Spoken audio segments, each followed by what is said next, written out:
ikinci soruyu YPC ile devam etmek istiyorum.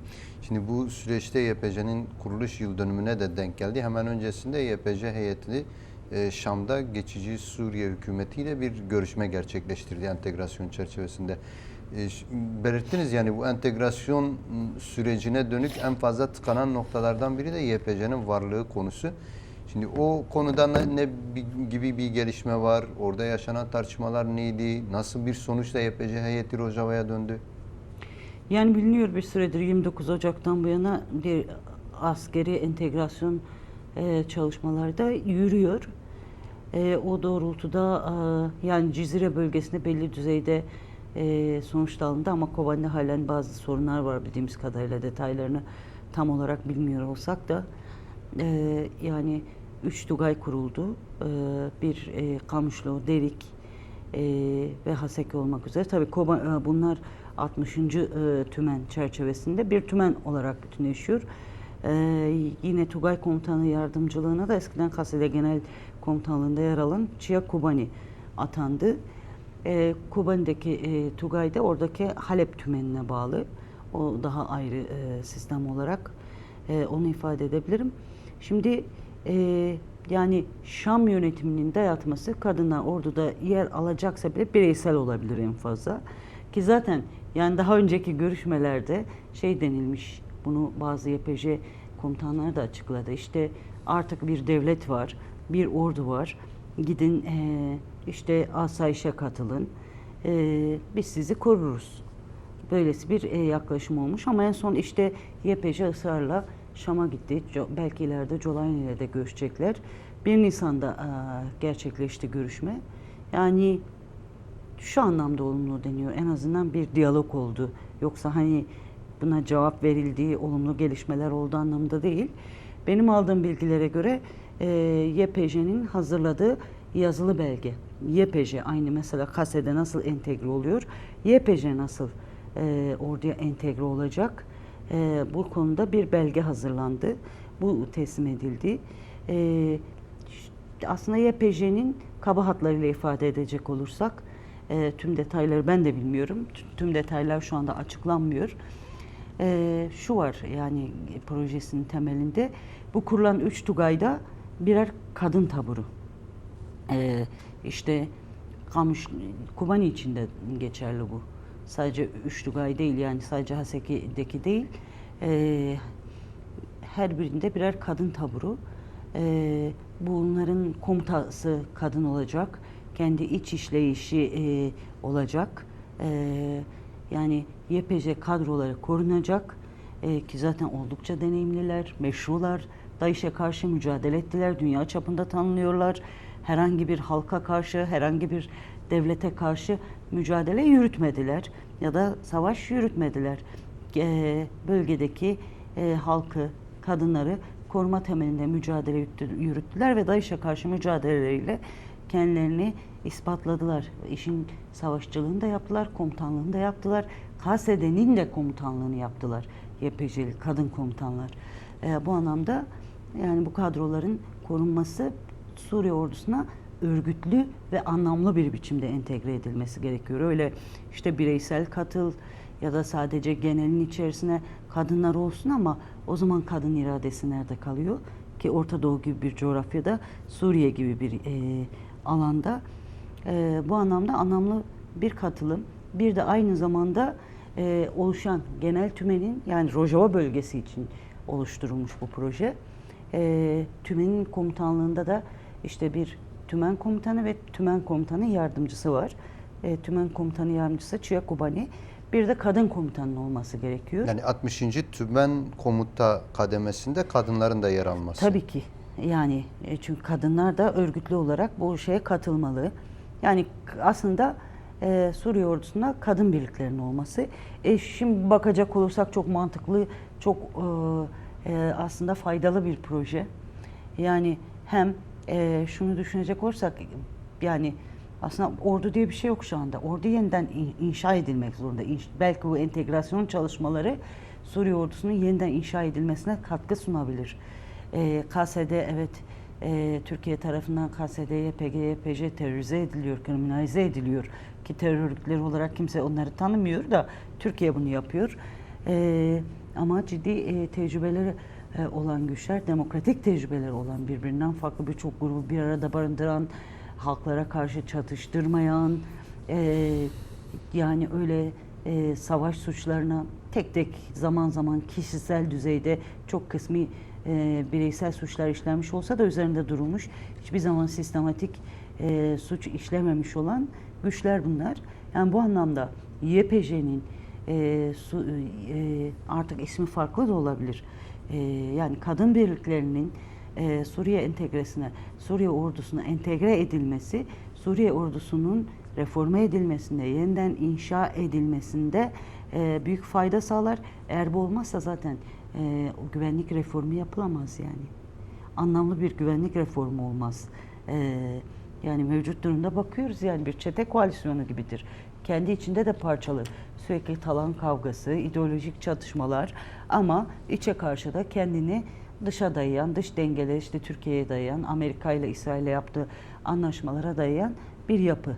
Askeri olarak da, devlet sistemi olarak da bu anlamda gerekli. Ayrıca mesela yani bugün Suriye'de kadınlar kaçırılıyor. Alevi kadınlar halen kaçırılıyor sahil bölgelerinde. Süveyde etrafında kadınlara dönük yine saldırılar oluyor, çatışmalar oluyor. Mesela şu da, yani ben bilmiyorum bu yazılı belgede var mı yok mu, ama neden yapılmasın? Özel bazı yasalar belirlenebilir. Kadınlar bu kadın birliklerine özel bazı haklar verilebilir kadınları koruma noktasında.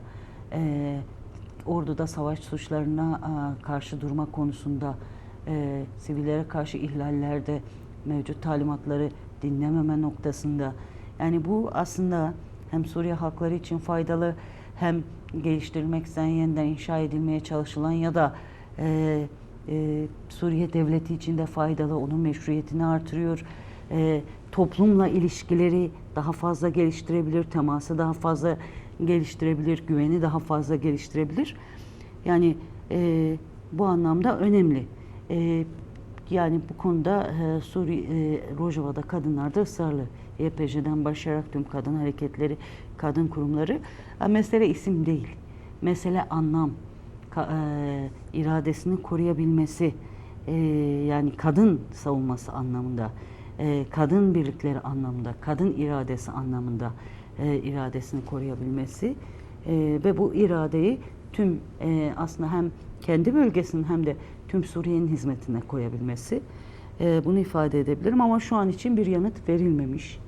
Bu görüşmede işte tamam biz söylediklerinizi ileteceğiz denilmiş ve henüz bir yanıt verilmemiş. Önümüzdeki günlerde göreceğiz mevcut yanıtı. Ama tabii Türkiye'de bu konuda Şam'ı daha fazla zorluyor. Şam'ın da işine geliyor. Hepsi erkek, çete güçleri. Yani olumsuz anlamda katılmasının önünü engelleme anlamında. Tabii tabii. Evet. Yani aldığımız bilgilere göre Türkiye'de istemiyor. Zaten birçok defa kendileri belirtiyorlar yani görüşlerini. Evet. Televizyonda, basında tehditleriyle belirtiyorlar. Onu ifade edebiliriz. Bu konuda da bunları belirtebilirim. Evet.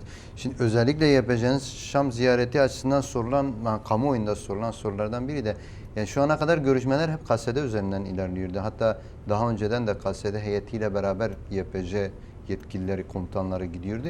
Şimdi bu ilk defa YPJ kendi başına Şam'a gitti. Yani bir heyet olarak gitti. Bu bir tanımı olarak görülmeli mi acaba? Henüz değil. Yani olumsuz değil, olumlu bir şey. En azından diyalog anlamında olumlu. Ama yani tanımı olarak göremeyiz. Bir diğeri de yani YPJ KSD bileşeniydi.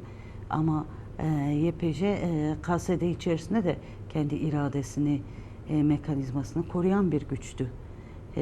Kadın savunma gücüydü. Onu ifade ettik. KSD'nin zaten içerisinde birbirinden çok farklı gruplar olsa da, hatta bazı gruplar çok demokrasiye yatkın da olmasa, daha fazla demokratikleşmesini, daha fazla bir arada olabilmesini, daha fazla disipline olabilmesini sağlayan bir güçtü. Bunu da ifade etmek gerekiyor. Evet. Şimdi özellikle entegrasyon sürecinde bir de göç etmek zorunda kalan insanların kendi yerlerine dönüş meselesi vardı.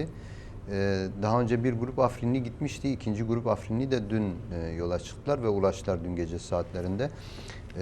Daha önce giden grubun hemen ardından Nevroz kutlamalarında sorunlar da yaşanmıştı. Ondan dolayı bazı aksamalar da oldu ama ikinci grup dün gitti. İzleyebildiniz mi? Hava nasıldı? Gidişlerde devam edecek mi? Ne sıklıkla devam edecek? Halen geniş, yani çok büyük bir kitle var, yani halen göç etmiş birçok insan var. Yine Serikani ve Grispi'den göç etmek zorunda olanlar var. Bunların durumuna ilişkin en son gelişmeler nelerdir? Yani aslında bu geri dönüşler gereken tempoda ilerlemiyor. Sadece Nevroz'da yaşanan olaylar değil, öncesinde de. Yani mesela 9 Mart'ta ilk grup gitmişti. 400 aileden oluşuyordu. Mabata, Şiye, bir diğer ilçeyi unuttum. Sanırım Afrin Bülbüle'ydi. Dönüşler bu bölgeler olacaktı ama sonra gidildikten sonra da görüldü. Birçok yerde çeteler işgal ettikleri evlerden çıkmak istemiyorlar. Biraz Şam yönetimi de ağırdan alıyor. Orada da bazı zorlamalar var. Sonra Nevroz'da saldırılar oldu.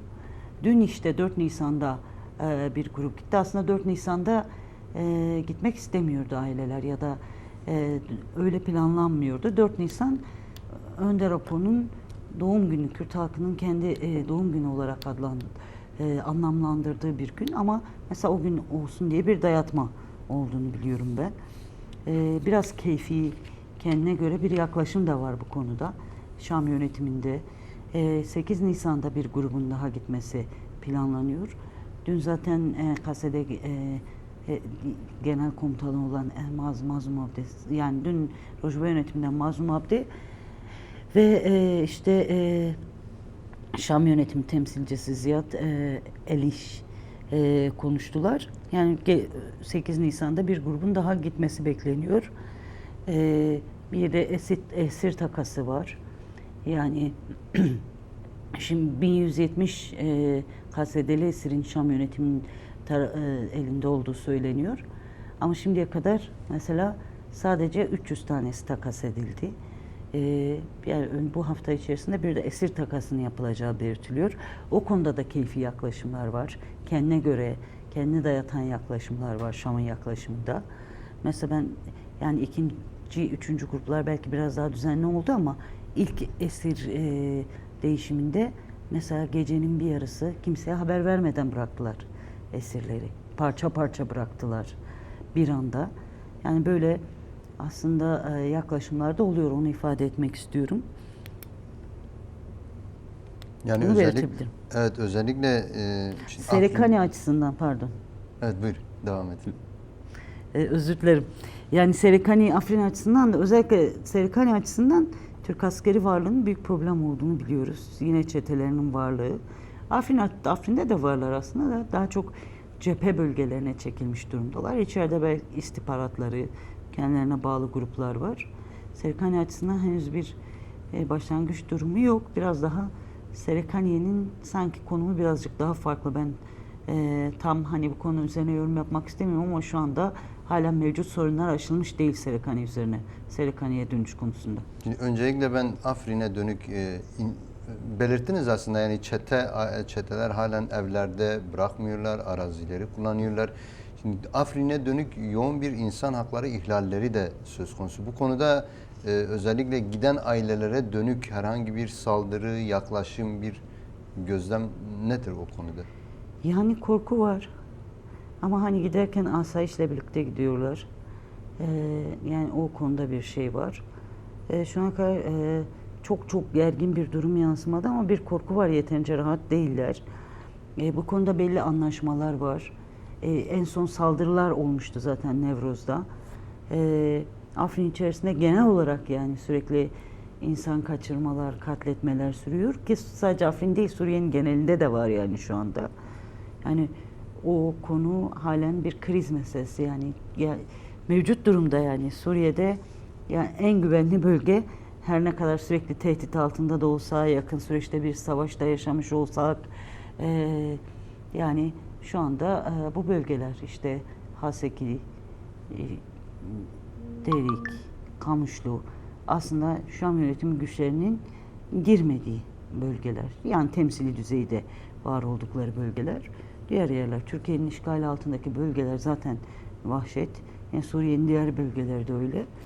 O açıdan her zaman risk var yani, evet. Yani şimdi Evet. Suriye'de yaşamak, kendi toprağında yaşamaya çalışmak maalesef bugün kolay değil öyle.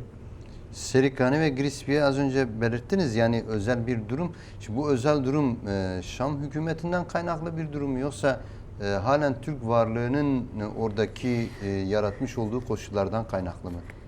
Yani bence yani kendi kişisel görüşüm, öncelik Türk devleti ve çetelerinin yarattığı sıkıntı, ama tabii ki Şam yönetiminin de böyle bir şeyi var yani, kendi Şam yönetimi güçleri de öyle düzenli, disiplinli, hukuka göre, hakka göre hareket eden güçler değil yani. Evet. Şimdi bir de entegrasyon süreci devam ederken Şam yetkililerinden de çok farklı açıklamalar geliyor. Yani daha çok e, bir yandan mesela KASE'de ve özel yönetim entegrasyon sürecini kazanımların bir statüye kavuşturulması olarak nitelendirirken, Şam hükümeti ise tam tersine var olan kazanımların tümden ortadan kaldırılması olarak nitelendiriyor ki geçtiğimiz hafta özellikle Şar'a'nın entegrasyondan sorumlu yardımcısı öyle bir açıklama yapmıştı. Yani entegrasyon sürecinde işte özellik ortadan kalkacak, kantonlar ortadan kalkacak, kasede kalmayacak gibi açıklamalar oldu. Şimdi bunları nasıl yorumlamak gerekiyor? Yine bir yandan mesela Çelebi ve anlaşma varılan noktalarda mesela yine Şam hükümeti kendine göre bazı yaklaşımlar sergiliyor. İşte atamaları merkezi yapmaya çalışıyor. Şimdi bu yaklaşım Şam hükümeti açısından entegrasyonun nasıl ele alındığını gösteriyor. Yani normalde yani biraz önce entegrasyon demokratik niteliği olması gerekir. 10 Mart Anlaşması'na yaklaşımda gördük yani nasıl ele alıyorlar. Sonrasında bir savaş başladı. 29 Ocak Anlaşması 30 Ocak'ta ilan edildi. Ona göre de yani hani bir entegrasyon, ama belirli hakların korunduğu. Şimdi mesele özerk yönetimin kalması ismen veya ne bileyim adı özellik olmuş, federalizm olmuş meselesi değil. Ya da KSD'nin ismen kalıp kalmaması meselesi değil. Gerçekten güvenlik, istikrar, adalet inşa edebilmek. Halkları bir arada yaşatabilmek. Yani Şam yönetimi iş başına geldiğinden bu yana 10 bin üzerinde insan öldü, sivil insan öldü. Suriye'de az bir şey değil yani. Bir yıllık bir süreçte, bir yıl birkaç aylık bir süreçte o da devrim yaptıklarını iddia ediyorlar. Her gün siviller ölüyor. Daha 2 gün önce 16 insan Suriye'nin çeşitli yerlerinde öldü. Şimdi yani evet, çok yavaş ilerlememeli entegrasyon süreci, ama böyle bu kadar çok hızlı oldu bittiye getirilecek birçok şeyin dayatılacağı bir süreç değil. Yani biraz önce ordu boyutunda da belirttik. Yani ortada bir Suriye ordusu yok ki. Adı Suriye ordusu olsa ne olur? Ha şimdi yok yani. Çete güruhu var. Yani hepsi birbirleriyle yani ne gibi bir bağları var? Çoğu Selefi, %96'sı 7'si Selefi, cihadist, ama birbirleriyle çıkar çatışmaları var, rant çatışmaları var, ideolojik çatışmaları var. Toplumla çok büyük çatışmaları var. Çünkü toplum üzerine kene gibi yapışan bir yapı bu. Öyle toplumu koruyan, güvenliğini sağlayan, ülkeyi koruyan bir yapı yok yani. Şimdi mevcut durumda devlet de öyle. Yani hani tamam, Suriye devleti adı var, işte bir tarihi var. Ama mevcut savaşta zaten çöktü birçok şeyi. Şimdi bu güruhun iş başına gelmesiyle ortada gerçek bir hükümet, klasik anlamda, klasik devlet yapıları anlamında gerçek bir devlet de yok. Uzman bir ekip de yok. Teknokrat bir ekip de yok. Ya da halklar tarafından kabul edilen, kadınlar tarafından kabul edilen işte seçimle ya da gerçek bir devrimle iş başına gelmiş bir hükümet de yok. Mecburdur. Yani aslında Türkiye'nin dayatmaları, işte Türkiye'nin kriminalize etmesi bir yana, özerk yönetim deneyiminden yararlanmak zorundadır.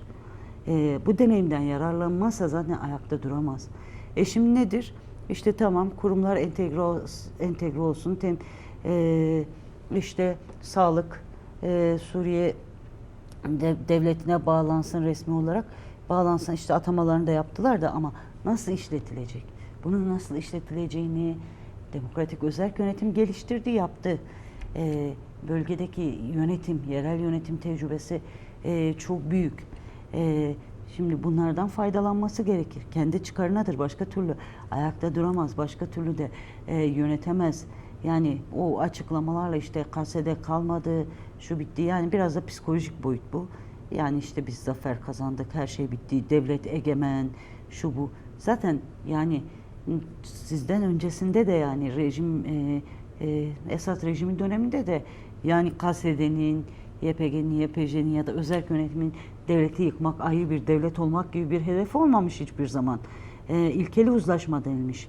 Bu demokratik entegrasyon süreci de müzakere ve ilkeli uzlaşma olmalıdır yani. Hadi ben dayatıyorum, sen gel devlet içerisinde yer al. Şu müdürünü ben atarım, şu şöyle olacak, bu böyle olmaz, yürümez yani. Oradan güvenlik çıkmaz, istikrar çıkmaz, barış çıkmaz, ne diyelim, refah çıkmaz yani. Sürekli çatışma üretir. Şimdi bu kimsenin faydasına olmaz. Mevcut durumda yani zaman zaman işleyen, zaman zaman dayatmaların ön plana çıktığı bir süreç var. Şam'ın dayatmaları oluyor, onu ifade edelim, biz de diyoruz. Mesela eğitim konusu, ana dilde eğitim konusu kalmış değil, eğitim müfredat konusu henüz netleşmiş değil. Yine üniversiteler, yani Rojava'da üniversiteler var, bunların diplomasının geçerli olup olmayacağı o konu netleşmiş değil. Petrol sahaları, ekonomik anlamda evet, yani bu konuda entegrasyona girdi, devredildi bir anlamda, ama bölgenin bütçesi nasıl olacak, bölge halkları bundan nasıl faydalanacak, bu konu net değil yani, dayatmalar var bildiğim kadarıyla. Yine böyle birçok konuda, yani diyelim ki şu anda 66 müdüriyetten bahsediliyor, ama bu müdüriyetlerin anlamı, içeriği ne olacak? Bu çok önemli. Şimdi mesela orada da öyle, yani demokratik özerk yönetimin temel bileşenlerinden biri kadındı yani. Kadın kotası vardı. Ama şimdi mesela benim bildiğim müdüriyetler için isim istediklerinde, kadınların isimleri verildiğinde diyelim ki müdür olarak onu tanımıyorlar. Yani mesela muhatap almıyorlar. Erkeği direkt atamaya çalışıyorlar. Mesela bu yaklaşım. Zaten eş başkanlık sistemini hiç kabul etmiyorlar. Tam onu zaten kabul etmiyorlar, ama pratikte uygulayabilirsin bölgende. Ama yani mesela verdiğin isim listelerinde de yani direkt erkeğe atıyorlar. Böylesi bir gerçekliği var. Ama böyle olmaz yani. Yani böyle o anlaşma bir teslimiyet anlaşması değil, 29 Ocak anlaşması. Kaldı ki direniş kararı alınmıştı. Şeyden önce, bu anlaşmadan önce. Topyekün direniş. Direniş de olabilirdi. Yani evet, kimse savaşı istemiyor. Bir soykırım sürecin önüne geçildi. Ama bu şu anlamada gelmiyor yani. Her şeyi Şam böyle belirleyecek. Çünkü ortada yani demokratik olmayan bir anayasa var. Anayasanın yapılması gerekiyor. Yasalar yok. Yani kararnamelerle nereye kadar? Yani Colani 16 Ocak'ta yanılmıyorsam bir kararname, daha savaş varken yayınladı. Kürtlere ilişkin işte Kürt kimliği, Haklarının Nevrozlar, tanınacağını bazı da, hakları, evet. Yani tümünü olmasa da halen Kültürel haklar. örgütlülüğü dışlamaya çalışıyorlar. Genel oluşturdukları anayasa taslağı da öyledir. Örgütlülükleri dışlıyor aslında. Yine 16 Şubat ya da 15 Şubat, 16 Şubat'ta sanıyorum bir kararname yaptılar. Colani imzaladı. Valilerin yetkileri artırıldı. Olumluydu. Yani valiler atama yapabilir, ihale geliştirebilir. Bu olumluydu. Yani Haseki'de işliyor. Ama Kobani'de tam işlemiyor, senin de belirttiğin gibi. Orada bazı farklı denemeleri var. Ama kararnamelerle olmaz yani. Kararname, bugün o kararnameyi çıkarırsın, yarın eğer bu iyice oturup büyük tepkiler geliştirmezse, yıllara yayılmazsa başka bir kararname çıkarır. Orada ki tüm hakları askıya alırsın yani. Olmaz. O yüzden gerçekten ciddi bir toplumsal hareket de oluşması gerekiyor. Yani gerçekten bu anayasanın değiştirilmesini, o anayasanın demokratik temelde yapılması için yine bu temelde yasaların oluşturulması için şu anda el yordamı, kara düzen giden bir entegrasyon süreci var bence. Yani ben öyle yorumluyorum kişisel olarak. Bu da her şey açık. Zaten bölgede yani yarın 24 saatte neyin değişeceğini bilmiyoruz ama bu da her şey açık yani. Ne zaman çünkü farklı şeyler de yani arka planda farklı güçlerin de hazırlandığını duyuyoruz. Böylesi bir gerçeklik var. Bu anlamda gerçekten anayasa yapımı üzerinde durmak gerekiyor. Evet, riskler var. Yani bu süreç hızlandırılmak isteniyor ama çok da böyle oldu bittiye getirilmemeli. Yani çok da aceleye getirilmemeli. Neyin neyi getireceği, neyi götüreceği bence çok daha güçlü hesaplanmalı yani böyle